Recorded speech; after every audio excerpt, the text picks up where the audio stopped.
बघा, एकनाथ महाराजांका एक माणूस गेला म्हणे आमच्या घरात आहे ना सारखे भांडणं होतात.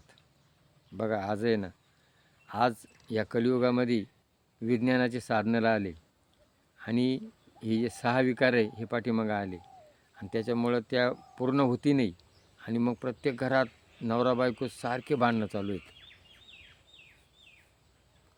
आणि मग एकनाथ महाराज का गेला म्हणे बुवा तुम्ही देवपूजा करत्या, तुमची मुलगा तुमची बायको तुम्ही भगवंताचंच काम करत्या, तुमच्या घरात भांडणं होती नाही आणि माझ्या घरात काय होतात. मग त्यांनी सांगितलं तू ये ना 8 दिवसानं मरणार आहे असं त्याला सांगितलं.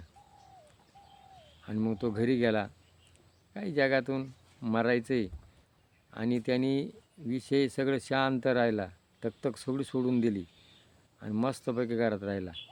बघा घरातले भांडणं बंद होऊन गेले. नंतर मग 8 दिवसानं आला, का हो म्हणे मी तर मेलो नाही.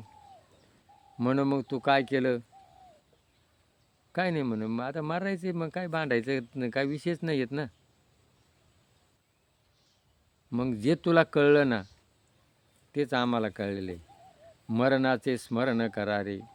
या जगात आपण जन्माला आलो, या जगात आपलं काही नाही. गाडी बंगला हे सगळं लटकं आहे.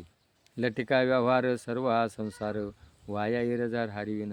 आणि मग जर काहीच नाही आपलं तर मग आपण कशाला भांडायचे, कशाला तक्त करायची. आपण जसं पाहुण्या घरी जातो ना त्यावेळेला तिथं आपण कसं शांत असतो, पण तसं आपण 2 दिवसाचा पाहुणा आहे मग आपण झगडे भानगडे करायची काहीच गरज नाही. आणि मग त्याला पटलं आणि मग त्यांना तो भगवंताचं नामस्मरण करायला लागला. म्हणून साधू संतांनी आपल्याला सांगितलेले आपला तो एक देव करून घ्यावा, तेने विन जीवा सुख नाही. आपला आपला देव करून घ्या, या जगात आनंदी राहा, समाधानी राहा. हे साधू संतांनी सांगितलेले, गीतेने ते सांगितलेले. आणि मग आपण त्याचं फक्त म्हणतो पण अनुकरण करा आणि त्याचा अनुभव घ्या. हे पटलं असेल तर क्लिक करा. जय भैरवनाथ.